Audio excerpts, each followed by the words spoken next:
birds to crying in a week. What the hell? All right, we are on.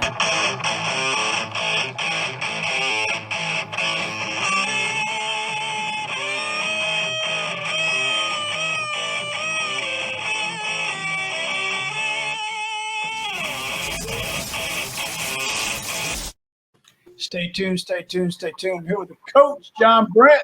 I'm here with the vet, Mr. Ian Griffin.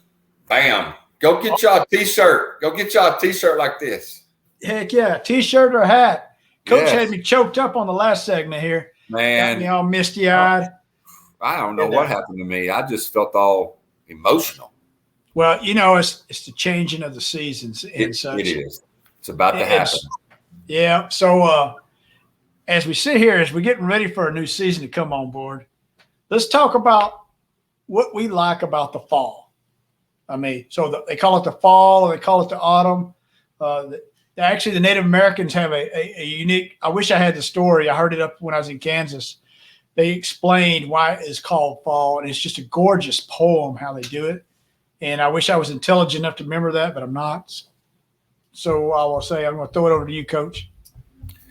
Well, when I think of the fall, there's so many things I can think of, and I'm sure we'll discuss them pretty quick. But, I was telling somebody the other day, I'm just so, I understand why they call it the dog days of summer. It's just 105 heat index every day. It's just enough.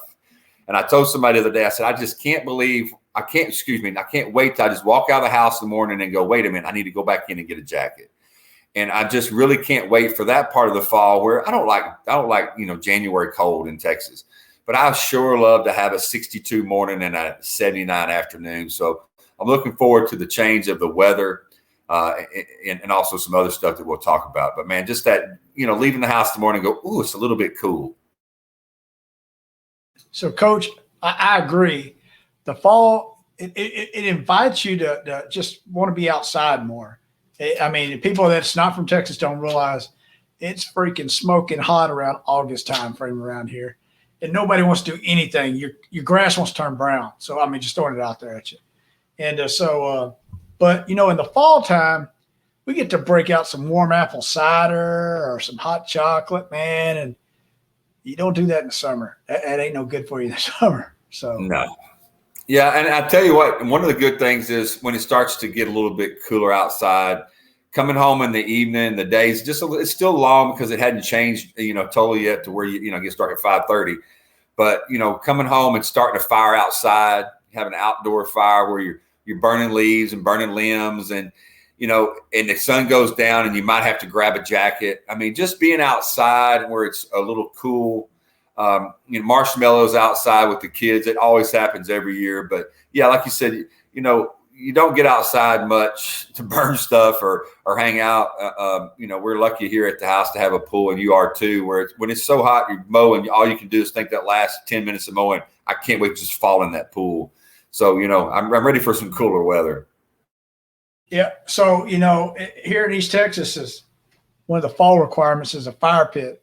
And our fire pit is taking evolution because we went the cheap route. So we're probably going to build one next 2 years, most likely, that's a little bit more dignified and organized. We hadn't got there yet on that. I got these 2 oak trees sitting in the back, and I really don't want to mess with their natural habitat because they've been around 100 years at least. And but the fire pit is pretty bad, man. I mean, it's a pretty good thing because you get to tell campfire stories around there. You get to, like you said, roast marshmallows. Probably one of the problems we have in America, I'll just throw it out there, is we don't do enough campfire pit things. You take a look at the urban environments, kids don't even know what a campfire is, don't know how to roast marshmallows, don't know how to make s'mores. I'm like, what the flip is wrong with you guys? This is where you get to embellish all stories, right? So. Yeah, one of the staples for us around here, as soon as it starts to get a little cool, break out the fire in the afternoon, I'll grab the guitar, and we'll sit out there and we might sing some tunes. We might just play some tunes. But it just kind of, being outside in nature at the end of a long day or even at the end of a long week, and you can build a fire and the crackling of that, I love moving the fire around. Guys always think we know how to burn things better than anybody else. And, just being outside in the fire of that and the s'mores, the memories I can just think of that just flow right now is the guitar outside, the kids coming outside and going, Daddy, do we have any marshmallows? Can we run to the store and get some graham crackers? And, just the memories of the kids doing things outside is great. And, one of the things that we have to get into before we get off this podcast, if you're talking about the fall, football, being a coach, it starts out so hot and it's so deathly hot when you start with 2-a-days and those scrimmages you have in the first few weeks at night. It's just, as soon as the game's over, you're just drenched. You feel like you played yourself. And then all of a sudden there's that one night that it just starts, that you start the night off. It's a little bit warm at halftime. You've been sweating a little bit. You come back out, you got the chills, and by the end of the game, the sun's down and it is cold. And that's coming up. Football and cold weather just go together, Vet. So one thing I'll say is, you and I came from the same neck of the woods and used to have hay rides after the football games when we were younger, before we experienced our own wheels and we were too cool to do those things. But how many people had their first kiss on the back of a hay ride? I mean, probably half our town. We're not kissing and telling. Yeah, not going to tell, but probably half the damn town, If there's any young gentlemen here, you never brag about your accomplishments. Let me just say that. Keep them to yourself. Never use a name in the accomplishments. Let's just say it like that. So, but probably half this town had got their first kiss off the back of a hayride after a football game on a Friday night, going somewhere with somebody in a tractor, pulling a trailer with hay, eventually leading to a bonfire where you sit there. When you leave, you cannot smell Old Spice perfume or cologne on you anymore. All you smell like is charred wood. And it was the best feeling in the world, so. Yeah, and I think I was in a lot of athletics growing up, and I think you were in the band a lot, right? No, I can't hear you. I did athletics for 2 years and discovered I was too small to be one of the things I think about with school, with football and cold weather, is I remember as soon as it started getting cold as an athlete, you'd have your letter jacket.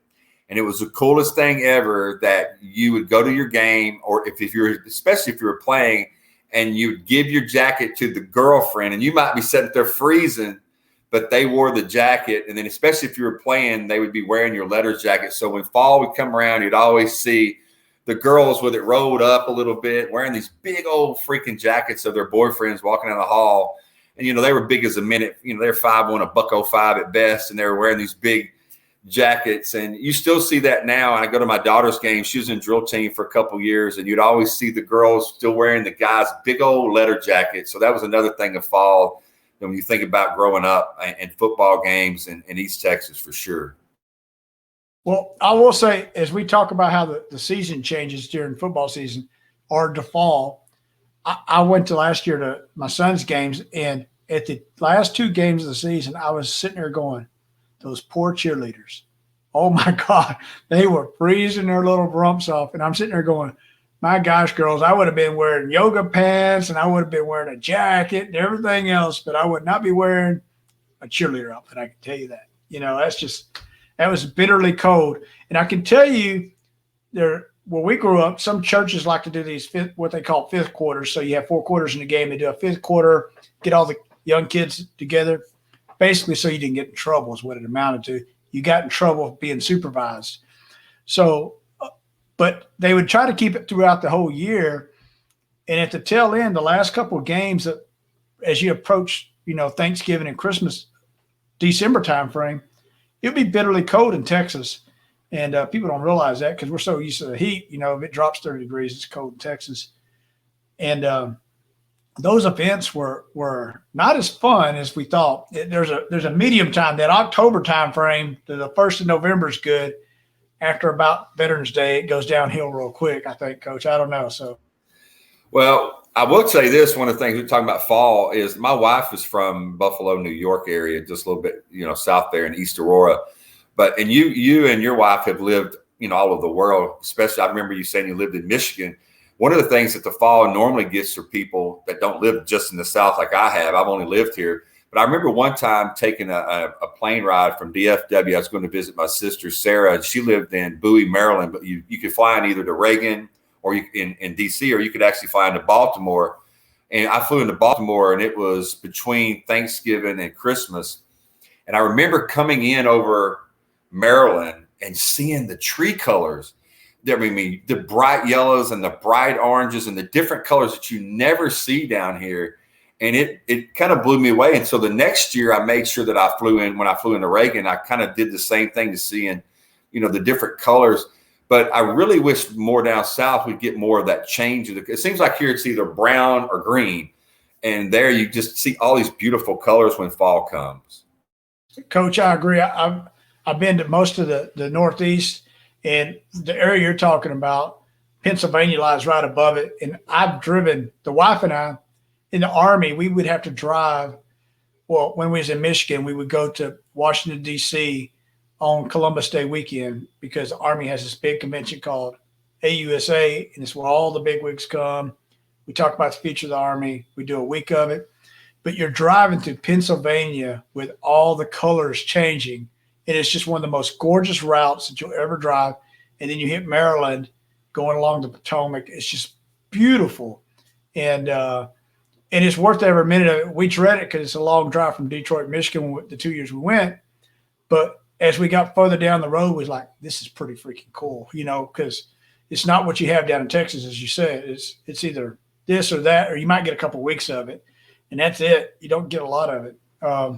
Yeah. The other thing I'll say is normally the problem we do have in Texas, though, is at least in East Texas, is when we do have the colors changing, we also get a lot of rain, so nobody wants to get out and see it too. And that comes with the fall. It's kind of when we get our moisture, things of that nature. So I'm going to ask you this, Coach. In the fall, is there any special foods that you like to eat? Well, that's what I was just thinking. The next thing I want to say is, as soon as fall hits, we get more into stews and things here in East Texas. My neighbor, when I grew up in Kesterson, in Pittsburgh, Texas, on Kesterson, my neighbor was Joe and Velma McNutt, and all the McNutts were related to him. And when I was a kid, as soon as it started to get that first cold, she'd make that iron skillet cornbread, but she'd make what we call Velma's famous homemade chicken stew. And we still make it. Anytime anybody gets sick here, our neighbors got sick with COVID, we make it. Somebody gets sick with COVID, we take it to them. And it's just, we always had the chicken stews, and my dad would always make what he called grandmama's chicken and dumplings. And I'm not a big chicken dumpling fan, but those two things are staple when I was growing up. As soon as it gets cold, we're going to make chili, stew, and chicken and dumplings. And so, yeah, I'm sure those will be coming up here in a few months. Yeah, so I will say that's the one thing I love about the fall is I'm not a soup person throughout the year, but in the fall, I love a good stew, and I love a thick chili. I can eat chili anytime, to be honest. And down here in the fall, we've been where as hunting season gets around, people will go out and they'll do bow season. And right before rifle season, they'll have a big shindig at their house. They'll cook a bunch of pots of chili. And next morning, all the guys are out in the woods by 4 o'clock in the morning, waiting for the sunrise 2.5 hours later so they can get the first shot out. But they're out there early, but with a belly full of chili. So right. Well, last thing I kind of want to bring up is, with the holidays coming around, you'll have Thanksgiving and Christmas. I hate that Walmart and Hobby Lobby and all those places. As soon as it starts to be July 4th is over, you start seeing Thanksgiving stuff. But I do like to see some of the changing of the decor on the homes. You go in and they have the fall stuff is good. But I tell you, as a fisherman, most of my friends always hunt. But as a fisherman, as soon as it starts cooling off and that water temperature changes and those crappie go that deep water, one of the things that my dad taught me early on when I was a kid to go into the creeks of Lake of the Pines, out in the middle of the lake, there's this stump creek, and fish for these big old slab crappie. So that's something I do. As soon as my birthday hits October 15th, the next time there is a cold front that hits, I always head down to Lake of the Pines and fish the creek. So that's another fall thing that's always been. It makes me think of my dad. One of the last places that I got to take my dad before he died, he always took me fishing as a kid, but I got to take him in my boat to go fish the stumps. And it was these weird emotions that I had because it was like my dad would take me, and now I'm taking my dad, and he's older, and I'm helping him into the boat. When I was a kid, he was helping me into the boat. And, so fall always makes me think of crappie fishing and Lake of Pines with old John Bachman. That's to this day. And I remember taking Austin Bachman, my son. Of course, he didn't care about fishing, but taking him down there into that same spot. It's just part of life. That's cool. That's really cool. I will say also we failed to mention squirrel stew. Squirrel stew is a big thing, and you got to hope whoever cleaned the squirrels cleaned it good enough, so you don't have hair all in it. But squirrel stew is actually good. I wouldn't eat squirrel otherwise, but I eat it with squirrel stew.